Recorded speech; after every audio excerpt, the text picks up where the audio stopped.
Bonjour à tous, bonjour à toutes. Bienvenue donc dans cette émission, donc la vôtre, qui s'appelle donc Meetup, le rendez-vous des entrepreneurs. Aujourd'hui, nous allons avoir un moment d'échange, un moment de partage, un moment surtout d'édification, parce que vous allez recevoir des clés qui vont vous permettre, vous qui êtes là et qui êtes connectés avec nous au travers des quatre coins de la francophonie.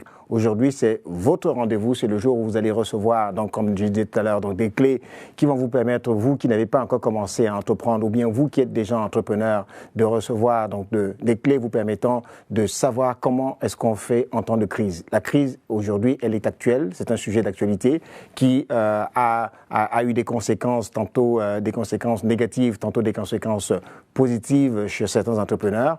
Aujourd'hui, autour de nous, nous avons quelques entrepreneurs avec nous qui vont donc nous encourager, nous exhorter, nous donner également donc quelques principes et quels sont les secrets que eux ils ont captés, qu'est-ce qu'ils ont compris et qui peuvent nous aider à pouvoir donc faire face à la crise. Et donc, sans plus tarder, je vais donc introduire notre première invitée, Mireille Chipama. Bonjour à tous. Bonjour Mireille. Mireille est cofondatrice et designer de la marque Zimpala. Donc, Mireille est basée au Canada, oui. Entre le Canada, la France et l'Afrique. Et l'Afrique, et Kinshasa. Et Kinshasa, très bien, merci.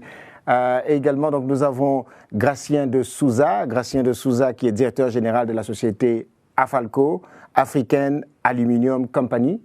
Bonjour à tous. Bienvenue Gracien. Merci. Gracien nous vient tout droit il est donc de Lomé au Togo. Très bien, donc voilà, il a tenu à faire le déplacement. Merci beaucoup Gracien, bienvenue. Enchanté.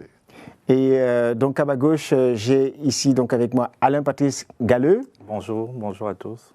Alain-Patrice, tu es cofondateur et dirigeant de deux sociétés. Donc la première société s'appelle Optima Advisory dans le secteur du conseil en finance. Oui. Et puis donc la deuxième société, c'est la société panafricaine de savonnerie. Donc c'est dans l'industrie de la savonnerie, comme le nom le dit.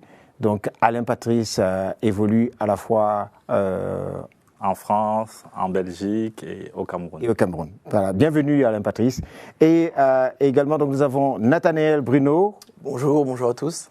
Nathanaël est associé de l'école de musique moderne Gospel Academy, donc tout à fait, donc basé à Paris. À Paris. Worldwide, on en parlera après. Ouais. D'accord. Worldwide pour nos amis francophones. D'un point de vue digital. Ouais. Voilà, d'un point de vue digital, worldwide, ça veut dire dans le monde entier.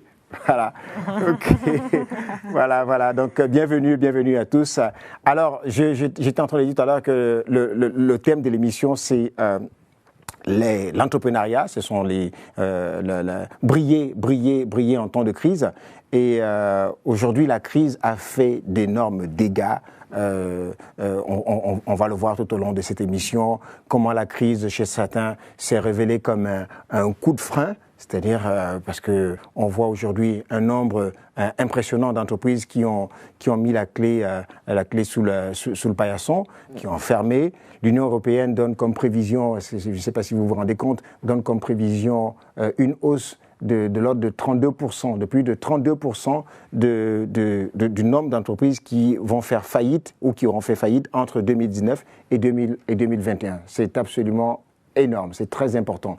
Mais paradoxalement, on observe aussi que la crise est un coup d'accélérateur chez certaines entreprises. Et on a des chiffres qui disent que en 2021, il y a eu plus de 14% de création de nouvelles entreprises. C'est-à-dire que d'un côté, on va voir que la crise sera une menace, la crise va révéler des faiblesses chez certaines entreprises, dans certaines organisations, et d'un autre côté, on verra que la crise, c'est donc une opportunité. Alors, sans plus tarder, on va aborder notre premier sous-thème, et le premier sous-thème sera la crise, une opportunité de se réinventer, et on va rentrer dans le vif du sujet avec nos invités. Mais avant que nos invités commencent à partager les clés avec nous, je vous invite d'abord à regarder une vidéo tout de suite.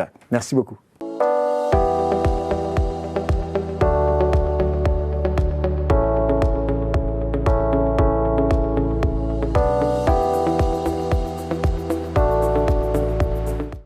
Bonjour pasteur, je me présente, je m'appelle Diego Et depuis tout petit, les cheveux, c'est moi qui me les coupe. J'ai toujours aimé couper les cheveux à mon entourage, à mes frères, à mes sœurs, et j'ai toujours eu de la facilité sans me vanter.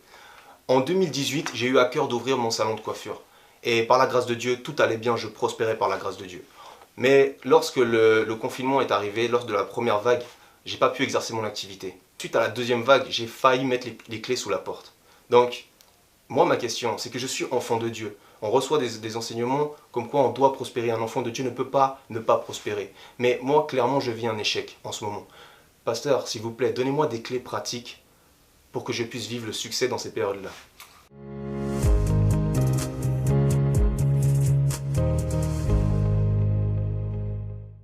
Alors, je vais me tourner tout de suite, sans plus tarder, vers Mireille Chipama. On a bien écouté donc le cas de Diego, qui a besoin, il a besoin des clés pratiques.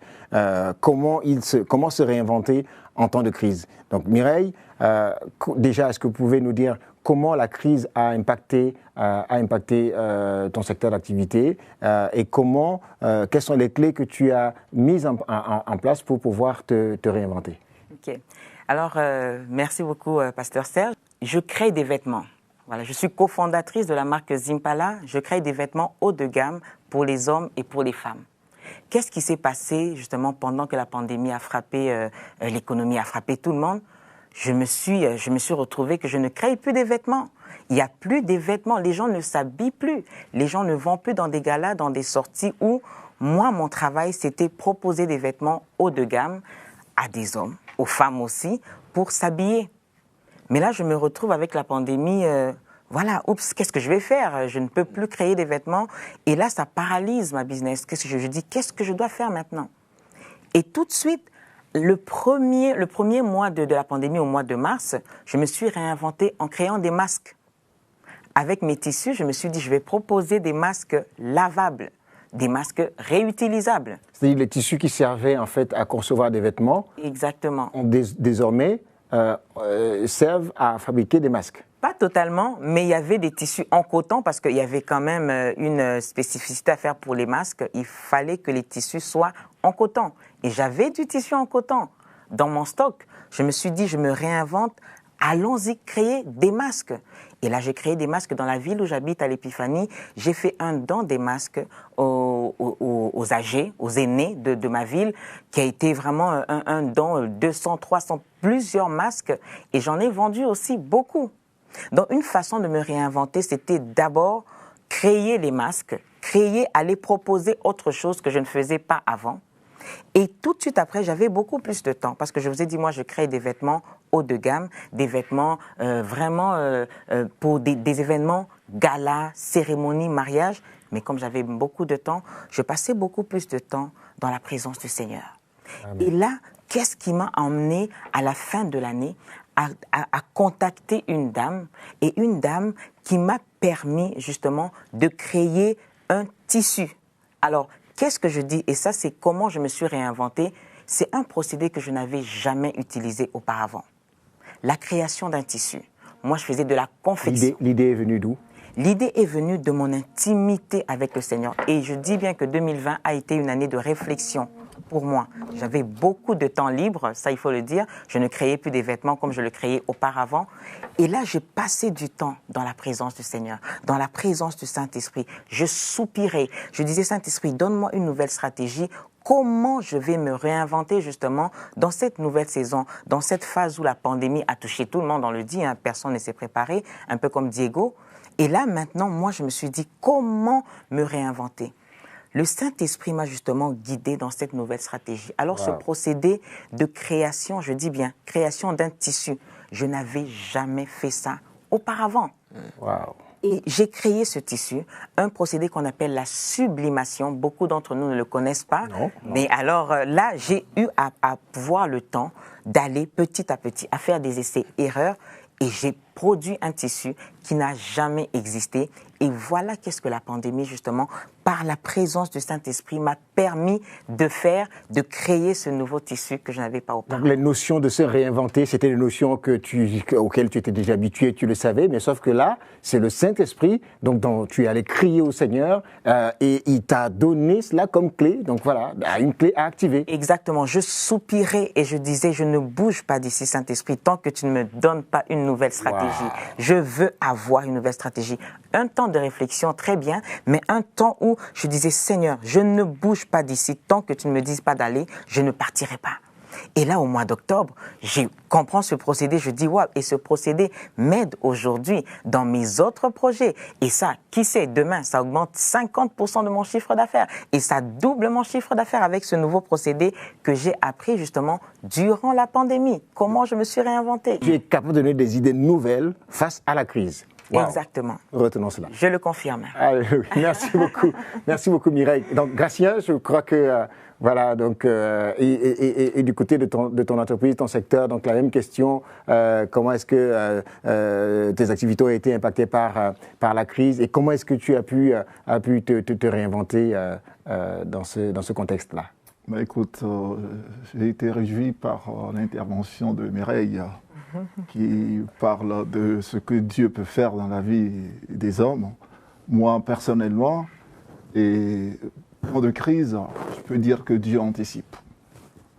Dieu anticipe parce qu'au niveau de mon entreprise, disons que 3 mois avant la crise, j'avais décidé simplement de mettre en veilleuse mon entreprise parce que je faisais au fait quoi? Je construisais des cadres métalliques au Togo, dans une zone franche, que je vais déployer dans un pays à côté, c'est-à-dire le Bénin, le Ghana et le Mali et tout ça. Donc, il était arrivé un moment où j'ai décidé de baisser les frais, simplement, et comme quoi j'ai envie de m'occuper beaucoup plus des œuvres du Seigneur. Alors donc, j'ai arrêté l'entreprise pour 1 an. 3 mois après, il y a Covid. Et moi, j'étais déjà dans ma décision, partir en Asie, organiser des rencontres pour les hommes d'affaires et leur dire ce que Christ peut faire dans leur business. Bon, je ne parle pas chinois, mais Dieu parle toutes les langues. Donc, voilà un petit peu comment j'ai pu échapper à la crise. Et j'ai remis l'entreprise à flot il y a 2 mois, parce que les choses se sont mieux calmées en Afrique. Et du coup, qu'est-ce que le Seigneur fait? Et moi, pour aller dans les activités, j'attends que le Seigneur m'interpelle. C'est-à-dire qu'il m'appelle pour un chantier quelque part, c'est-à-dire monter. Là, on est en train de parler des choses de la vie. Et à l'instant, mon téléphone peut sonner, qu'on m'appelle dans un pays. Et là, c'est la grâce de Dieu qui vient. Et quelqu'un me dit, mais comment tu voyages tout le temps? Mais comment tu fais pour avoir tes marchés? Il dit, excuse-moi, mais j'ai un commercial assez puissant. Il dit, Jésus de Nazareth. Bon, ils ne comprennent pas, mais je le dis aujourd'hui parce que c'est vrai. Donc, face à la crise, tu t'es appuyé sur ton commercial, comme tu dis, le commercial des commerciaux. Absolument. C'est-à-dire qu'en entreprise, on sait que pour développer son chiffre d'affaires, pour développer ses affaires, on a besoin d'avoir des commerciaux forts. Et donc, Gratien, lui, il sait que il s'appuie sur le commercial des commerciaux. Mais ça n'empêche pas de mener des actions. Oui, non, mais au fait, les actions, c'est quand l'Esprit de Dieu te conduit. C'est-à-dire, c'est ce que je dis qu'on anticipe. Nous pouvons prendre l'exemple de comment, quand Dieu voulait résoudre les problèmes de l'Égypte et de son peuple, qu'est-ce qu'il a fait? Il a fait venir un de ses enfants dans ces zones-là, qui a été pointé par Pharaon, Joseph, ouais. Et qui a reçu cette compréhension des choses et a annoncé que il va y avoir telle situation. Mais comment le régler? Je peux vous dire qu'aujourd'hui, tout enfant de Dieu, tous ceux qui aiment le Seigneur du moins, peuvent profiter de cela pour gérer leurs entreprises. Parce qu'il anticipe toujours, il ne fait rien sans l'avoir révélé à ses serviteurs, les prophètes. Donc, quand nous sommes dans cette révélation, dans cette grâce-là, nous conduisons nos affaires d'une manière différente. Et c'est ça qu'on ne peut pas se conformer au monde pour gérer nos affaires en tant que, du moins, quand tu aimes ce Seigneur-là qui change nos vies. En fait, pour ceux qui nous écoutent, Gratien, et puis c'est une clé qui est très importante parce que Gratien est en train de nous dire que lui, il tire son secret à lui, ce sont les enseignements qu'il a à partir des Saintes Écritures, à partir de la parole, et il conduit son entreprise, ou ses entreprises, parce que Gratien en a plusieurs. Absolument. Il conduit ses entreprises en s'inspirant de cela. Bien aimés, vous qui nous suivez, si vous êtes dans le Seigneur, si vous êtes en Christ, si vous êtes enfant de Dieu, c'est important de comprendre que Dieu s'intéresse également à vos affaires, il s'intéresse à vos entreprises. Donc vous qui nous suivez peut-être et vous n'êtes pas, vous vous demandez mais de quoi est-ce qu'il parle? De quoi il parle? Il parle de quel Dieu? Oui, effectivement, Dieu existe et puis Dieu s'intéresse également aux aspects de vos entreprises. Et si vous le prenez, vous le faites de lui le capitaine à bord, le conseiller de vos affaires, vous verrez que vos entreprises changeront de dimension. Que cela soit votre partage à chacun d'entre vous. Amen, amen, amen. Ok, donc voilà, merci beaucoup pour ce premier sous-thème. Nous allons aborder un deuxième sous-thème parce que je vous ai dit tout à l'heure que la crise, tantôt, pose comme un coup de frein. Et ailleurs, la crise se révèle comme un coup d'accélérateur, comme un catalyseur qui permet effectivement donc de rebondir. C'est ce qu'on va voir avec Alain Patrice et puis Nathanaël. Mais avant cela, je vous invite à regarder également donc une courte vidéo.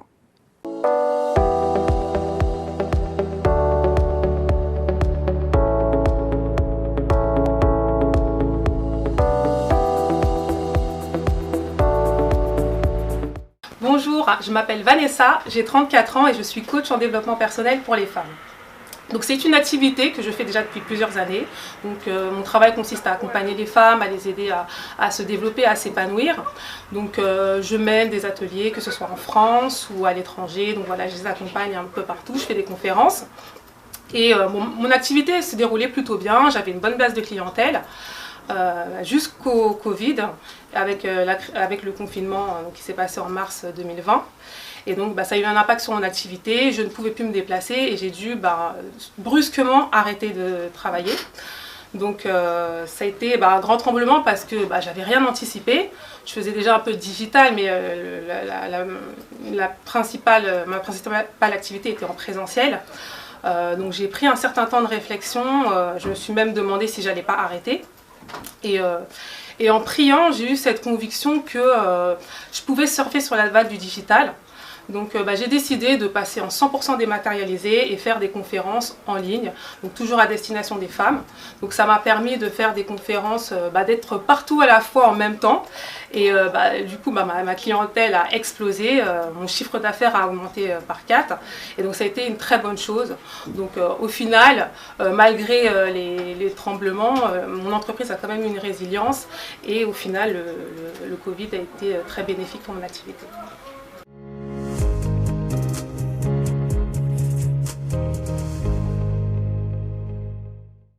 Alors, Nathanaël, donc le témoignage de Vanessa me fait penser à ton secteur d'activité, puisqu'elle est partie totalement, donc elle a changé, elle a réorienté, elle s'est réinventée en changeant la manière de faire. Donc elle faisait ses activités étaient davantage dans le présentiel. Donc elle est passée du présentiel et vers le digital. Et elle a vu toute la différence. Donc son chiffre d'affaires s'est multiplié par 4. C'est à peu près le même secteur. Donc je te pose directement la question. Est-ce que tu peux donc à partir de ce témoignage-là, nous partager également donc l'expérience de la MGA, donc la Modern Gospel Academy.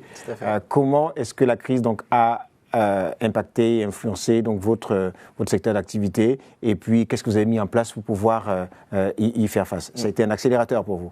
Tout à fait, ça a été un vrai accélérateur, et comme le disait Vanessa, nous, pour resituer un petit peu le contexte, la MGA, on était une école entièrement présentielle, donc entièrement sur place, et lorsque la crise est arrivée, plus de possibilités donc de faire les cours de chant, les cours de piano, les cours de guitare, donc plus de possibilités de se réunir en présentiel.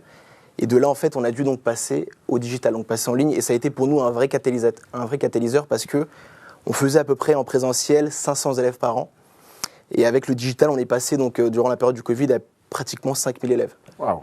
Donc on a fait de 500 à 5000 élèves. 500 à 5000 élèves. Donc on a fait x10 en termes du nombre d'élèves. Donc en fait, on touchait que la région parisienne.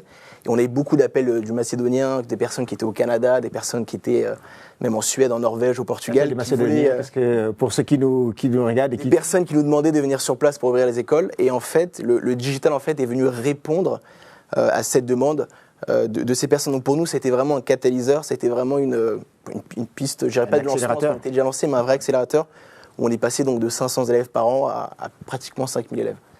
Voilà, donc comme le disait Vanessa, si je peux donner quelques clés, comment Dieu nous a conduits tout au long de cette crise, si je dois m'adresser à certains entrepreneurs, je pense que, je dirais pendant cette crise, tout au long de cette crise, mais surtout avant cette crise, en fait, il y a eu un gros travail de planification, de préparation, également d'écoute du marché. Et si je devais donner un conseil à l'entrepreneur, c'est parfois, en fait, comme on le disait tout à l'heure, Dieu peut parler tantôt de manière, tantôt d'une autre. Et parfois, en fait, il peut parler également à travers les clients, tout simplement. Et nous, les appels de ces clients-là qui nous disaient de venir sur place, en fait, on s'était dit à l'époque, donc même 1 an, 2 ans avant, qu'il fallait qu'on mette en place ces cours en ligne, en fait, qu'il fallait qu'on mette en place ces cours digitaux pour pouvoir toucher ces personnes-là qu'on ne peut pas atteindre, en fait. Et je dirais cette écoute-là, où pour nous, Dieu nous avait parlé à travers ces personnes-là, nous ont permis donc de planifier, de préparer la sortie de ces cours en ligne. Et c'est vraiment arrivé au moment où les cours ont été tournés, au moment où les cours ont été finalisés, la période du Covid commençait en fait.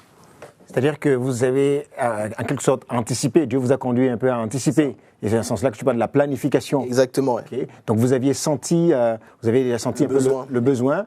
Et donc c'est absolument important quand on est chef d'entreprise d'avoir l'écoute client, c'est ce que tu disais. Donc c'est marché, ouais. L'écoute du marché. Donc en fait c'est une curiosité, c'est la curiosité. Tout à fait. Okay, Et c'est constamment, en tout cas c'est vraiment le conseil que je peux donner, c'est de constamment faire des sondages, effectuer peut-être des enquêtes, de savoir au milieu des personnes qui sont clientes, qu'est-ce qu'on peut faire de plus. Et c'est ces sondages-là qui nous ont permis donc de mettre entre autres en place ce projet des cours en ligne et qui a été, oui, comme tu le disais, Pasteur, c'est vraiment l'écoute du marché et également la planification, parce que c'est bien d'écouter le marché, mais après il faut planifier et prévoir de mettre en action, parce que moi ce que je dis souvent c'est que la valeur d'une idée, c'est dans son application. C'est pas juste dans l'idée, parce que des idées, on en a tout le temps. Mais ce qui fait la valeur d'une idée, c'est la mise en place, en fait. C'est de passer à l'action. Voilà. Et du coup, on est passé à l'action en parallèle, sans forcément être dans la crise. Donc, on n'était pas dans la réaction, on était plutôt dans la préparation. Voilà. Donc, on n'était pas dans le constat de la crise, on était plutôt dans la planification. Voilà. Donc, ne pas être dans la réaction. Tout faire pour ne pas être dans la réaction. C'est ça. Absolument. Un peu comme en gestion du temps, on dit souvent il y a urgent, important, pas important, non urgent. Donc si c'est urgent, mais urgent, important, faut voir si on peut déléguer. Si c'est important mais pas forcément urgent, on peut planifier. Nous on était dans le important, pas forcément urgent, donc on est vraiment rentré dans la planification. D'accord. Et là encore, on voit la dimension, comment c'est l'amour de Dieu en fait, comment est-ce qu'il conduit les affaires comment il conduit les affaires de ses enfants. Parce qu'il vous a quelque part, vous avez été un peu en alerte là, parce que vous avez senti peut-être les choses venir. Tout à fait. Est-ce qu'il y a quelque chose est-ce qu'il y a eu un indicateur qui vous a poussé à anticiper de cette manière-là? Déjà le fait de mettre en place une école en physique, c'est déjà beaucoup de moyens, etc. Donc déjà, c'était pas possible en fait de toucher toutes les villes avec plein d'écoles. Donc déjà ça c'était un premier point. Donc on s'est dit la première étape, ça serait peut-être de commencer par le digital. Et après, de passer en physique. Donc en fait, c'est plus cette alerte-là, ou en tout cas ce discernement, je sais pas, je peux dire discernement commercial, qui nous a plus dit de commencer par le digital pour optimiser les infrastructures, les coûts, et après de passer en physique. C'était ça en fait la stratégie. Mais il s'avère que c'est resté que digital en fait. Tout à fait. En fait, dans le monde des affaires, on va appeler, on dit avoir le flair. On dit avoir le flair. Mais pour nous, enfants de Dieu, on parle du discernement en fait. C'est ce que tu voulais dire. Donc il a discerné. D'autres diraient, mais voilà, il a eu du flair. Ok. En tout cas, c'est très bien. Merci Nathanaël. Donc Alain Patrice, ton secteur d'activité, donc il y a 2 secteurs d'activité, tu as le conseil et l'industrie. Oui. Alors comment ces 2 activités-là, de ton point de vue, ont été donc affectées par la crise, et comment est-ce que les autres ont fait, et comment vous avez fait pour pouvoir pour que la crise soit pour vous un accélérateur aussi? Ok, merci beaucoup, pasteur.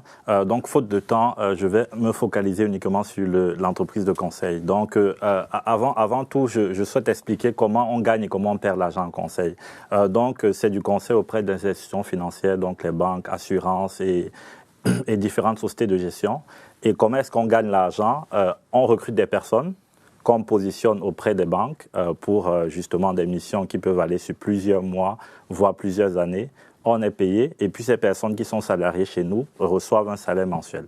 Donc, autrement dit, si on a un salarié qui n'a pas de mission, on perd de l'argent parce que c'est des salaires et généralement dans le domaine du conseil, vu que c'est principalement du conseil auprès des institutions financières dans les marchés boursiers, les salaires sont plutôt élevés. Donc, le minimum chez nous, il est de 42-45 000 euros l'année. Et puis, il y a des salaires à plus de 70-80 000 euros l'année. Et donc, avoir donc des salariés qui ne sont pas en mission sont la principale cause de faillite dans notre domaine. Et vous en avez combien?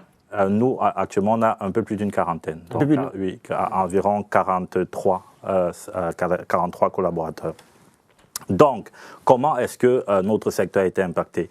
Avec la crise, beaucoup d'institutions financières ont pris peur.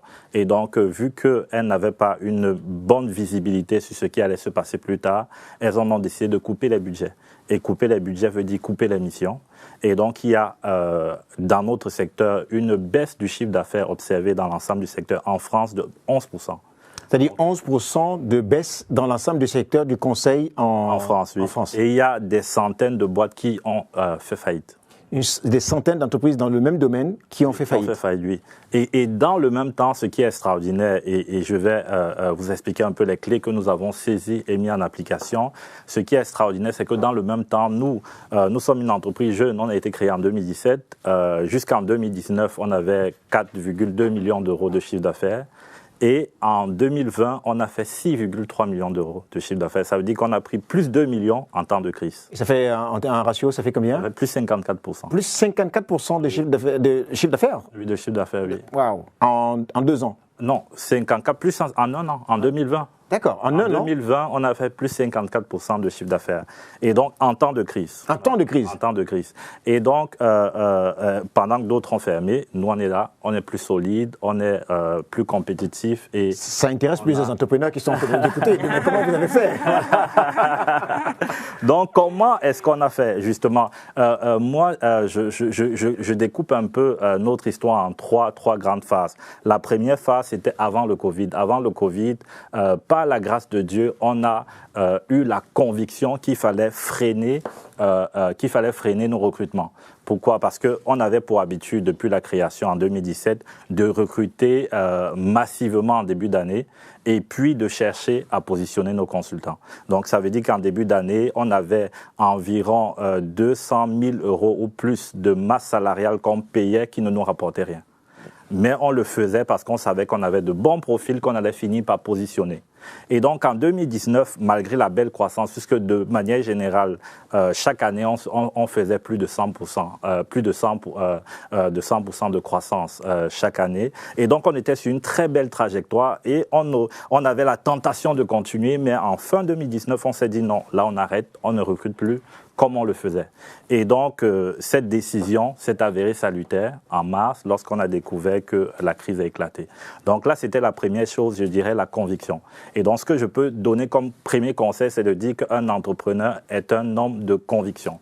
Voilà, c'est un homme de conviction. Dans notre cas, et puis par la suite, j'ai compris que, comme la Bible dit, Dieu conduit vraiment les pas de ceux qui lui appartiennent.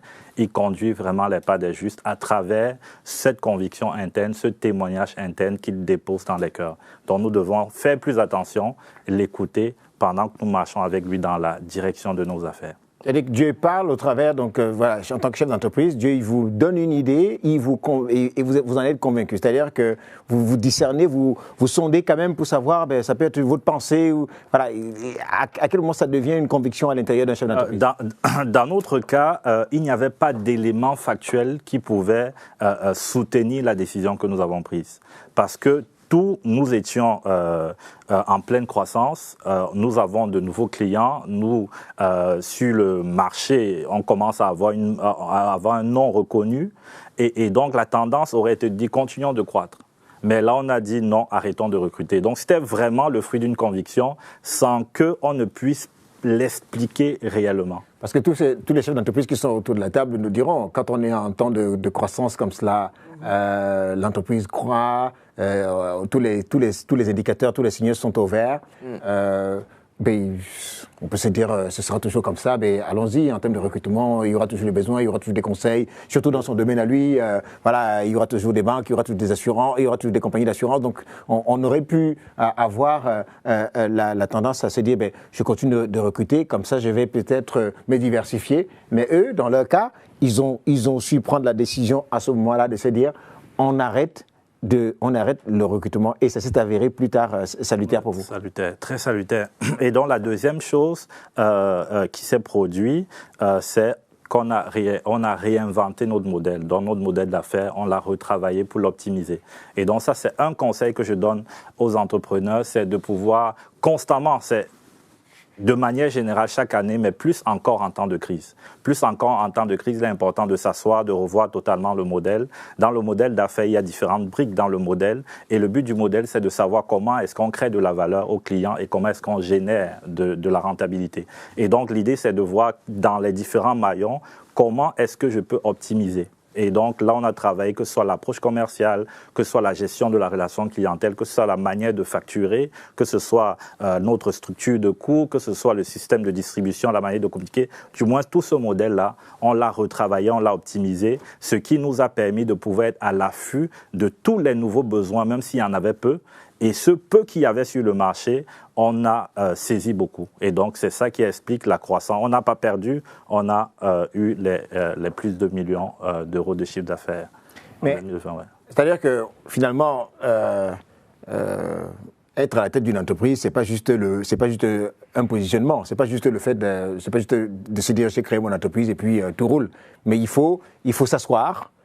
Chaque année, c'est le conseil qu'il nous donne, il faut s'asseoir chaque année, faire le point, se dire, revoir son modèle, ça fait aussi écho à ce que Nathaniel disait, l'écoute du marché, écouter le marché, le sonder, l'analyser, voir est-ce que notre modèle tient toujours, est-ce qu'il tiendra dans les prochaines années, et si ça ne tient pas, donc prendre donc des bonnes décisions au moment opportun pour optimiser.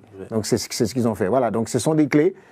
Bien aimé, quand on a une entreprise, on ne reste pas juste là à se dire, par la grâce de Dieu, même si tu es enfant de Dieu, tu dis, par la grâce de Dieu, ça va aller. Non, il faut mettre en place, mettre en place des indicateurs. C'est comme lorsque vous conduisez un véhicule. Quand on conduit, on regarde de part et d'autre. On ne conduit pas juste comme cela en se disant, on met le pied sur l'accélérateur, on y va. Non, on fait attention à tout ce qui se passe autour. Ce sont des indicateurs. Tout ça, ce sont des indicateurs qui doivent vous permettre de soit garder le cap, réajuster le cap ou alors totalement arrêter, quoi. Voilà. Donc c'est très très important ce qu'on est en train de dire. Mais vraiment, en tout cas, merci beaucoup. Un dernier conseil. Bien sûr. Donc le dernier conseil et la dernière chose que nous avons mis en application, c'est l'excellence. C'est en temps de crise, de manière générale, et surtout en temps de crise, vu qu'il y a la compétition, elle est beaucoup plus rude. C'est l'excellence, la qualité de ce que nous faisons, la qualité de ce que nous proposons. Et donc, en temps de crise, ce que les banques ont fait, c'est qu'ils ont coupé des budgets, mais ils avaient toujours besoin de consultants. Donc, sur 2 consultants, ils viraient un, ils gardaient un. Et donc, il s'est trouvé que dans la plupart des cas, nos consultants étaient conservés. Et donc, pourquoi nos consultants étaient conservés? Par la qualité de la prestation qui était rendue, la qualité du suivi également qui était fait et la qualité de la relation clientèle qui avait été établie. Donc, le maître mot que je donne à tous les entrepreneurs, c'est l'excellence dans ce que nous faisons. Et c'est ce qui nous porte même en temps de crise et qui nous donne d'avoir une marque qui est reconnue. Et donc, pour finir, le témoignage, c'est que la Société Générale nous a reconnu comme étant un top provider. Donc, un top provider, c'est un peu les meilleurs providers dans le domaine dans notre secteur. Et donc, provider, c'est fournisseur. Voilà. Donc, en termes de qualité de prestation, nous étions parmi les meilleures sociétés. Les meilleurs prestataires de services parce qu'ils ont à l'intérieur donc des indicateurs de performance des entreprises. Et donc, parmi leurs prestataires, il est nôtre. Et donc, vous faites partie on était parmi le top 3. Ouais. Il y a des éléments qu'il faut mettre en place, notamment l'excellence. Il faut briller par son excellence. Il faut démontrer que, on est les meilleurs. On est imbattable. Et c'est ce qu'ils ont mis en place. Donc, c'est très intéressant ce qu'on est en train de dire, parce que ça nous amène directement donc au prochain sous-thème, c'est en fait briller en temps de crise.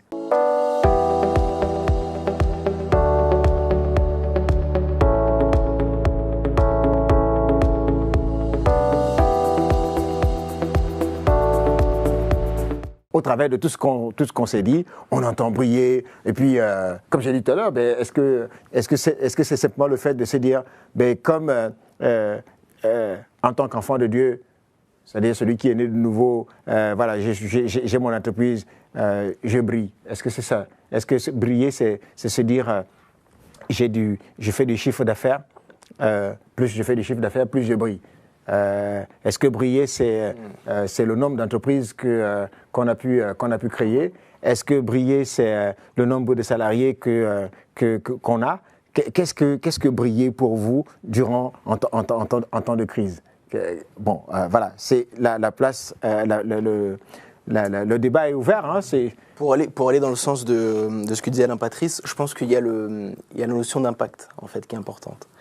Il parlait d'excellence, et l'excellence, c'est que la Société Générale a reconnu en fait un certain impact, une certaine touche en fait de sa société. Et pour moi, je pense en tant qu'entrepreneur, il est important de ce qu'on fait au-delà de l'aspect financier, bien évidemment, etc. Que ça a un impact. Moi, par exemple, si je peux partager un témoignage avec l'école de musique que j'aime bien partager, on avait une fille qui était élève, qui avait vécu toute une période de deuil en fait pendant toute une année, et elle était élève donc à la MGA, donc elle révisait ses cours de piano tous les soirs. Et sa mère, qui n'était pas forcément chrétienne, est venue la voir en fait à la fin de ses cours en lui disant pourquoi tu ne révises plus tes cours de piano? Et il lui a dit écoute, j'ai fini d'apprendre mes cours. Et sa mère lui a dit mais est-ce que tu sais, la seule chose qui m'a consolé pendant ce moment de deuil, c'est quand tu révisais tes cours de piano. Wow. Donc pour nous en fait ça a été un encouragement de se dire que c'est possible en fait de former des personnes à un instrument pour que eux-mêmes en fait deviennent un instrument dans leur environnement. Wow. On a également des infirmiers qui ont pris des cours en période de Covid, qui étaient donc confinés, enfin qui travaillaient et qui justement pour faire patienter les patients se mettaient au piano et jouaient du piano et ça encourageait beaucoup de personnes qui étaient dans des moments difficiles, etc. Donc en tout cas personnellement je pense que ça se mesure à l'impact et voilà, je dirais ces témoignages qui illustrent. Et en complément de ce que disait Alain Patrice. Ouais. Ça se mesure à l'impact, ça se mesure à l'influence qu'on a dans le cœur, à travers ce qu'on fait. Okay. C'est pas juste délivrer un service ou une offre, mais c'est parce qu'après, la personne qui profite de ce produit-là, au-delà de devenir un client, peut devenir après un ambassadeur. Un ambassadeur qui va recommander vos produits, qui va en parler autour d'elle et qui va finalement faire votre pub. Et le fait d'être excellent, le fait de fournir un produit de qualité, je pense que c'est aussi un autre conseil. Comme on parlait tout à l'heure, Mireille, par rapport au masque, c'est de se dire que c'est pas juste un client que je vends, c'est demain un potentiel porteur de drapeau pour ma propre société également. Bien. Au vu de l'impact qu'on a eu dans sa vie. Donc on brille par l'excellence. Et l'excellence, c'est une valeur, c'est en fait, quand Christ, c'est l'excellence. C'est ça. Dieu, il est excellent. Donc en fait, moi je pense qu'il y a une autre manière de briller. Oui. C'est-à-dire que celui qui nous a montré comment on brille. Moi, je peux vous rappeler quelque chose de Saintes Écritures, c'est quand Moïse était passé 40 jours dans la présence de Dieu. On a dit que les hommes, quand ils l'ont vu venir, on voyait qu'il brillait, à tel point qu'à un moment donné, Moïse devrait se couvrir pour que cette clarté-là, cette lumière-là, est-ce que ça va les détruire? Qu'est-ce que ça va leur faire? Mais je pense que les hommes ne supportent pas ça. Et je pense que, en passant le temps, en écoutant un petit peu, quand la parole de dit en toute chose, faites connaître tes besoins à Dieu, en temps de crise, pour quelqu'un qui aime Dieu, je crois que c'est un moment de challenger la situation autour de toi. C'est un moment de challenger l'événement pour dire, crise, tu es là. Moi, je m'appelle de tel nom. Et j'appartiens à un homme qui s'appelle qui? Jésus. Excusez-moi. Parce que je vis par ça. Je fonctionne par ça. Et ce nom guérit, délivre, libère. Ton entreprise ne marche pas? Va vers le Seigneur, appelle-le, invite-le. Dis, viens dans ma vie. Confie-lui ton entreprise. Et tu verras qu'il y aura un changement, une transformation. C'est-à-dire que la connaissance que nous avons, c'est très bien. mais il y a des aléas. Il y a des choses que nous ne maîtrisons pas du tout. Et quand on ne maîtrise pas, qu'est-ce qu'on fait? On prend un conseil. C'est ce que les banques font. Pourquoi ils font appel à des gens pour qu'ils viennent les assister? Parce qu'ils ont besoin. Oui, un chef d'entreprise a besoin d'un conseiller. Et le meilleur conseiller que tu peux avoir, son nom, c'est Jésus. Voilà ce que je peux dire. Oh, tu peux briller par cela.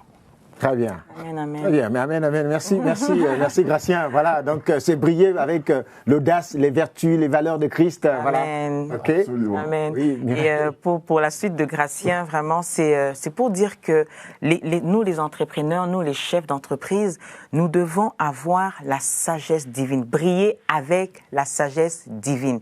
C'est le Seigneur qui dépose en nous le vouloir et le faire selon son bon plaisir. Donc l'inspiration vient de lui. Tout ce que nous voulons faire vient de lui. C'est lui qui télécharge en nous, en tout cas, tout ce que nous devons faire.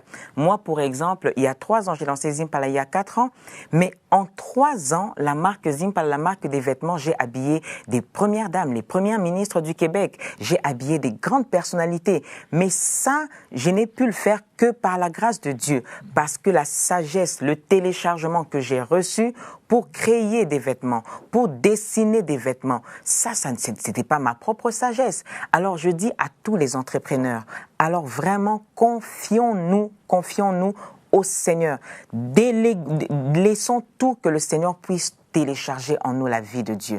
Le vouloir et le faire selon son bon plaisir. Donc ça veut dire la sagesse divine qui est en nous nous donne de l'inspiration divine, nous donne des choses qui viennent du Seigneur. Et nous pouvons faire des choses en moins de temps, ce que les autres entrepreneurs font en plusieurs temps, mais vraiment le faire en moins de temps. En 4 ans, la notoriété de Zimpala, j'ai vendu dans plus de 16 pays les vêtements de Zimpala partout dans le monde. C'était une façon extraordinaire de faire, mais c'était pas par ma propre sagesse. J'ai eu à appeler la sagesse de Dieu. Et durant la crise, j'ai expliqué au début comment est-ce que j'ai soupiré pendant un temps. Je me suis dit, Seigneur, les 3 premières années, c'était selon ta volonté. Alors, comment se réinventer? Je me suis assise, je me suis arrêtée. Voilà, un temps de réflexion, et j'appelle vraiment l'année 2020 une année de réflexion pour dire, Seigneur, donne-moi des nouvelles stratégies, donne-moi une nouvelle orientation. Comment je vais faire? Comment pendant la crise? Oui, les 4 premières années, c'était très bien, mais maintenant, Seigneur, qu'est-ce que je fais dans la crise? Et ça m'a permis de me lever, ça m'a permis d'avoir confiance en Dieu, de ne pas pleurer, de ne pas être dépressif, parce qu'on a entendu, beaucoup d'entrepreneurs ont dû, vraiment, c'était la dépression totale. Absolument. Mais nous avions la paix. Moi, j'avais la paix de Dieu. Pourquoi? Parce que la confiance en Dieu, l'assurance en Dieu, on dit, Seigneur, le téléchargement met cela en nous. Et c'est ce qui fait de nous aujourd'hui, en 2021, une nouvelle stratégie. J'ai une nouvelle façon de faire qui va aller pousser encore mon entreprise plus loin de ce qu'on peut imaginer. Amen. Par la sagesse divine. Alors, mon point, c'est que on peut briller avec la sagesse divine, selon l'orientation divine, que le Seigneur nous conduise. Amen, amen, amen. Donc, en fait, en temps de crise, ce que Mireille nous dit, c'est excellent, c'est très beau entendre. En fait, comme la Bible nous dit, la Bible dit, au jour du malheur, réfléchis. En fait, au jour du malheur, tu es rentré, tu as pris ton temps de retraite. De réflexion. Un temps de réflexion, un temps de méditation, un temps dans la présence de Dieu pour chercher la nouvelle orientation. Exactement. Donc, pendant ce temps-là, ceux qui ne connaissent pas Dieu, ils se lamentent, ils n'ont pas de repères, ils se lamentent, ils pleurent, il y a la dépression qui arrive. Il y en a même qui connaissent Dieu, mais qui n'ont pas ce réflexe-là. Donc, l'une des clés également, c'est de prendre ce temps-là, prendre rendez-vous avec soi-même, de s'arrêter, prendre rendez-vous avec celui qui est en principe, donc, l'auteur et le rémunérateur, le consommateur de notre foi. L'alpha, le commencement et la fin. Donc c'est lui qui doit être, il est l'architecte en fait. On ne peut pas faire sans lui. On ne peut pas faire sans lui. Amen. On peut pas faire sans lui. Et quand on fait avec lui, on voit que Dieu, il est en dehors de la crise en fait. Parce que Dieu, il est en dehors du temps. Il est en dehors du temps, il est en dehors de l'espace. Donc le mot crise, c'est les humains. Et comme je dis souvent, la crise, elle est, et la crise sera. La crise sera, c'est-à-dire qu'il y aura toujours la crise.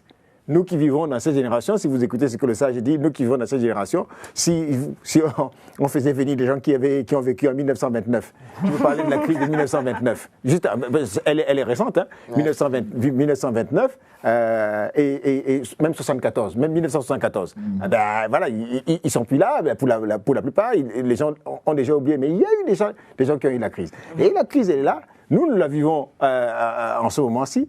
Dans quelques années, elle est cyclique, hein, il y aura encore un autre cycle. Mais la véritable question, c'est comment nous faisons en temps de crise et comment nous nous servons, comment nous laissons Dieu se servir de nous pour pouvoir influencer les autres personnes au travers de ce que Dieu nous aura donné durant la crise. Et ça, c'est ce qu'on est en train de voir là. Il y a la notion d'impact, comment les autres ont été influencés. Le témoignage que tu as partagé tout à l'heure est très, très édifiant parce que des gens qui, par un instrument, en apprenant à jouer un instrument de musique, ont pu apaiser, ramener le consolateur. Dieu, c'est la dimension de Dieu qui est le consolateur. Il a pu consoler les cœurs de cette famille-là parce qu'elle a appris un instrument.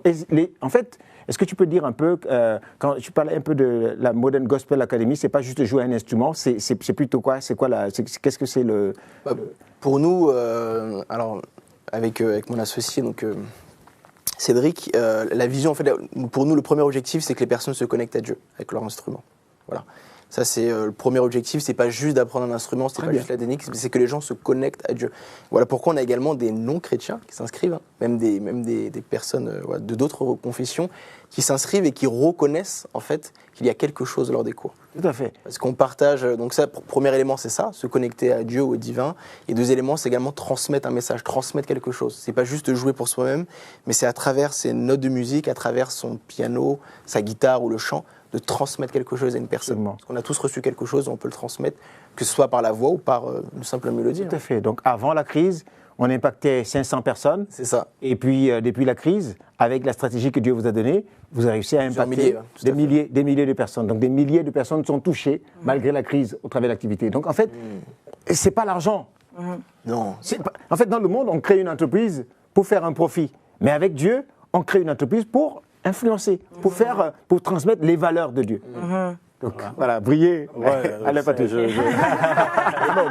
partage ce qui a été évoqué. Et pour moi, effectivement, réussir dans les affaires, c'est connaître du succès avec les valeurs de Dieu. Et donc, pour le témoignage, c'est pas plus tard qu'il y a une semaine, oui, je pense, il y a mon assistante au Cameroun. Donc là, c'est la société l'industrie qui fait des crèmes anti-moustiques. Donc, c'est une crème qui permet de repousser les moustiques pendant 8 heures. Et donc, on a gagné des marchés, sauf que sur place, il y a certaines personnes qui nous imposent des rétrocommissions. Et donc, elle me dit, s'il n'y a pas ça, je lui ai dit non, on ne fait pas ça.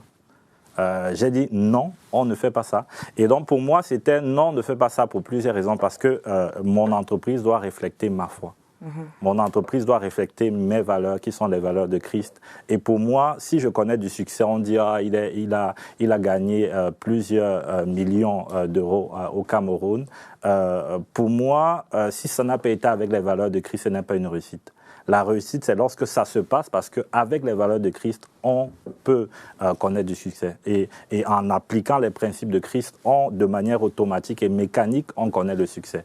Et donc, pour moi, c'est une fierté en tout cas, c'est de pouvoir tenir ferme devant la tentation, de pouvoir tenir ferme. Et pour moi, c'est ça réussir, quoi. C'est les valeurs de Christ, quel que soit ce que ça coûte. Donc, des gens réussir en démontrant que, briller en temps de crise, donc en un mot, d'après ce que Alain Patrice nous dit, c'est de réussir à influencer notamment votre assistante en lui démontrant qu'on peut réussir malgré la crise sans avoir besoin de tomber dans la corruption. Oui. Parce que quand tu parles de rétrocommission, c'est la corruption. C'était la corruption, mais. Voilà, donc on dit, voilà, en échange de pots de vin, on vous donne le marché. Le marché a même déjà été gagné. C'est ce qui est. On a déjà commencé à livrer. Et puis, c'est des personnes au niveau managérial, top management, on a tout validé, tout ça, mais c'est des personnes un peu plus à un étage inférieur qui gèrent finalement l'opérationnel, qui disent on vous met les bâtons dans les roues si vous ne donnez pas X% du marché que vous avez gagné. C'est comme ça, c'est connu, c'est la loi. Vous pliez. La loi non écrite. Ouais, la loi non écrite. Non écrite. Voilà, et donc, moi, j'ai dit donc à mon assistant qu'on ne va non seulement ne doit pas faire ça, mais on va connaître du succès. Voilà. Donc, on ne va pas faire, on va connaître du succès. On serait une entreprise multinationale partout qui va influencer, qui va contribuer en tout cas à éradiquer la malaria. Mais avec les valeurs de Christ. C'est-à-dire non seulement la malaria physique, mais la malaria de corruption aussi. la malaria de la corruption économique. Je voudrais rajouter quelque chose. Oui, Gracien. Oui. Au moment quand j'avais mis l'entreprise en veilleuse, les ouvriers, qu'est-ce qu'ils sont devenus? Ben, écoutez, Dieu est tellement sage que j'ai pris des chantiers à l'export, c'est-à-dire en dehors du Togo. Et ces ouvriers-là, je les ai fait engager directement par les entreprises qui demandaient mon service. Donc, je m'arrangeais pour leur fournir ce qu'il faut pour faire les chantiers et ils allaient directement négocier avec l'entreprise. Je restais derrière parce que, au fait, des fois, c'est simplement le nom qui te donne le travail à cause de l'excellence, à cause de la rigueur. Donc, tous ces ouvriers-là, aujourd'hui, vous allez en voir qui travaillent en Côte d'Ivoire, vous allez en voir qui travaillent au Sénégal, vous allez en voir qui travaillent au Bénin. Donc, et leurs salaires ont été multipliés par 3, par 4. Et ça, je dis, quand tu marches avec le Seigneur, il y a une bénédiction qui t'attend.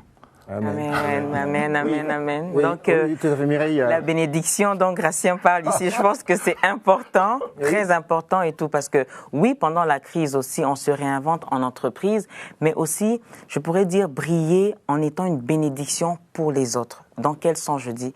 Moi, je donne mon témoignage. En 2020, j'avais le temps, justement, on a dit avec la crise et tout, mais à impacter la vie des autres, à encourager les autres personnes. Les gens m'appelaient, me disaient, Mireille, comment toi tu as la paix? Comment tu es tranquille? C'est comme si la crise ne te touche pas. Mais je dis, moi j'ai la paix de Dieu, j'ai la joie de Dieu et je me suis mise à encourager les frères et sœurs au téléphone. J'avais peut-être 10 personnes que j'encourageais par jour, alors que ce soit les chrétiens ou les non-chrétiens, je les parlais avec les valeurs du royaume. Je disais, vous savez quoi?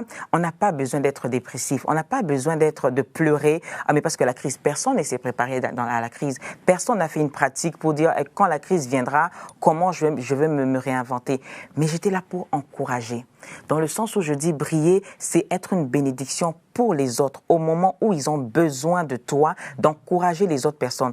Je le faisais avant, mais la façon que je l'ai développé en 2020, c'est extraordinaire. J'ai boosté, j'ai encouragé plus d'une personne, des femmes, des hommes, à dire il ne faut pas pleurer, on se lève, on se tient par la main et on avance. La pandémie, ça passera, ça passera. Donc ça fait de moi la femme de prière que j'étais, le Saint-Esprit qui téléchargeait justement, qui mettait ce dépôt en moi. J'étais prête à redonner aux autres, à donner aux autres qui étaient faibles, à d'autres qui pleuraient. Et pendant que moi je ne pleurais pas, moi je les tenais par la main. Absolument. On se tient à la main et on avance. C'est ça, vêtement briller. Être une bénédiction pour les autres. Être une bénédiction pour les autres. Source de bénédiction pour les autres. C'est absolument important. Donc, le nombre de personnes qui ont été arrosées, combien de personnes ont été arrosées, combien de personnes ont été abreuvées, combien de personnes ont été influencées, combien de personnes qui à ton contact ou au contact, oui, en tant qu'entrepreneur, en tant que chef d'entreprise, combien de personnes autour de toi, est-ce que tes employés sont véritablement impactés influencés par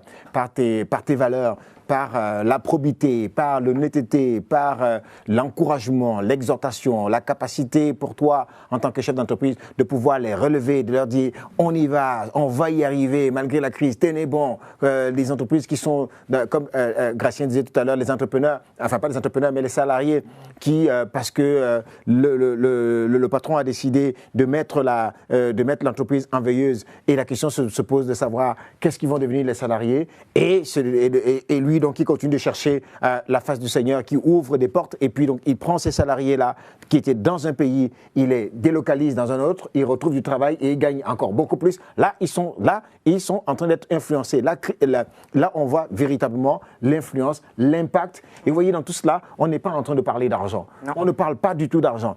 Et l'argent n'est que... Le bénéfice n'est qu'un accompagnement, qui vient après. Mais le principal, le socle, c'est cette influence-là que nous sommes appelés à avoir. Donc, mon bien-aimé, toi qui nous écoutes, tu veux créer, il faut que tu crées ton entreprise. Et si tu veux créer ton entreprise, il faut d'abord que tu assieds ces valeurs-là, dont on a partagé tout à l'heure ensemble. Tu dois d'abord les asseoir pleinement et avoir une vision qui doit être claire et avoir un caractère qui est véritablement bien bâti, bien solide.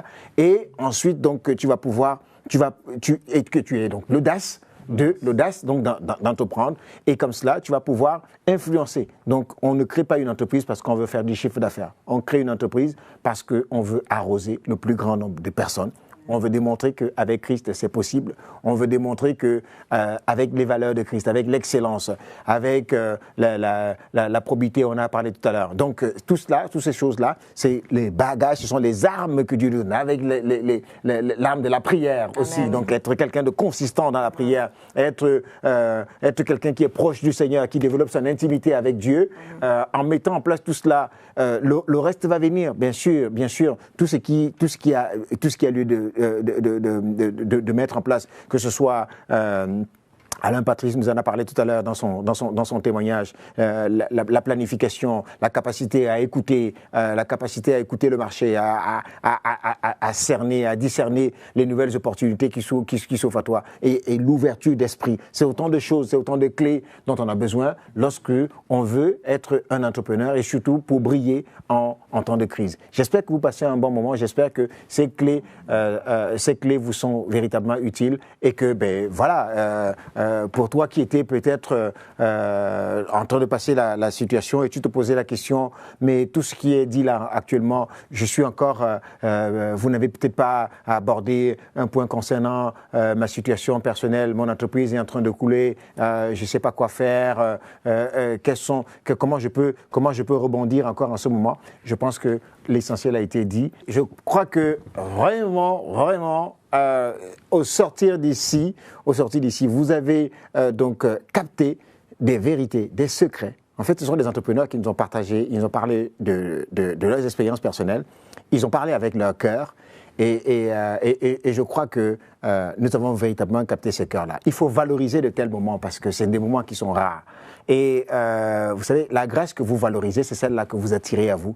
Et la grâce que vous méprisez, c'est celle que vous repoussez, vous la repoussez. Mais soyez de ceux qui valorisent de tels moments. Prenez le temps de réécouter chacune des clés qui a été donnée durant cette émission. Allez-y encore en profondeur, creusez, parce qu'on n'avait pas, le temps qui nous était imparti ne permettait pas d'aller beaucoup plus en profondeur, mais prenez chaque clé, chacune. On vient de parler de la formation, on vient de parler de la capacité de se remettre en question, on vient de parler de la capacité de l'écoute, etc. Mettez tout cela en place. Il y a eu des encouragements qui ont été donnés. On demande de s'appuyer sur le Seigneur. Ce sont des clés qui sont, on parlait de l'intimité avec Dieu, de renforcer son intimité avec le Seigneur. Il parle, il voit, il sait. Dieu a été là avant vous et il sera là après vous. Après chacun d'entre nous. Donc, il sait ce qui est bon. Il a pour vous les projets de paix. Il a pour vous des projets de bonheur. Il veut voir l'expansion de votre entreprise. L'expansion de d'autres entreprises ou de vos entreprises, c'est dans ses volontés. Ça fait partie des volontés de Dieu. Et donc, vraiment, retournez voir l'architecte, retournez voir le fabricant. C'est lui qui est le fabricant de tout. Il sait comment ça marche. Toutes les techniques qu'on apprend dans les écoles de commerce et tout cela, ce sont de bonnes techniques. Mais je vous assure qu'il peut vous témoigner que ces techniques-là, toutes ces clés-là que vous apprenez, si à un moment donné, vous n'entendez pas la voix de l'Esprit, vous n'êtes pas capable d'entendre la voix de l'Esprit qui vous dit c'est là et c'est maintenant, c'est ici, c'est dans ce sens-là, c'est dans cette orientation qu'il faut aller, vous ne saurez pas. Tout un chef, il a dit, Gratien a dit que tout chef d'entreprise, ils ont besoin de conseillers. Et le conseiller de tous les conseillers, c'est Dieu, au travers du Saint-Esprit. Donc, il est capable de pouvoir vous donner des stratégies, vous recevoir la créativité pour pouvoir mettre en place de nouveaux produits, de nouveaux modèles, c'est capable de se réinventer, c'est ce qu'on a entendu, capable de vous donner la capacité de revoir votre modèle. Mais tout ça, ce sont les capacités. Tout ce qu'on est en train de dire, ce sont les capacités. Celui qui vous donne la capacité, c'est Dieu. L'intelligence, ça vient de lui. La sagesse, ça vient de Dieu. Tout vient de lui. Et donc, voilà, il est capable de pouvoir le faire. Et je crois que vous avez véritablement pris plaisir. En tout cas, nous avons pris plaisir à partager ce moment. Absolument. Et je remercie encore une fois chacun d'entre vous. Merci beaucoup Mireille Chipama, donc, qui est venue depuis le Canada. Merci à Gratien de Souza depuis le Togo, en Afrique. Oui. Et également Alain Patrice Galleux qui est venu de Bruxelles. Donc on a l'Europe. Et puis donc Nathanaël donc, avec nous ici à Paris. Et donc je crois que vous avez été tous bénis. Et voilà, merci encore une fois. C'est la fin de notre meet-up spécial entrepreneur. Et puis à bientôt avec d'autres entrepreneurs.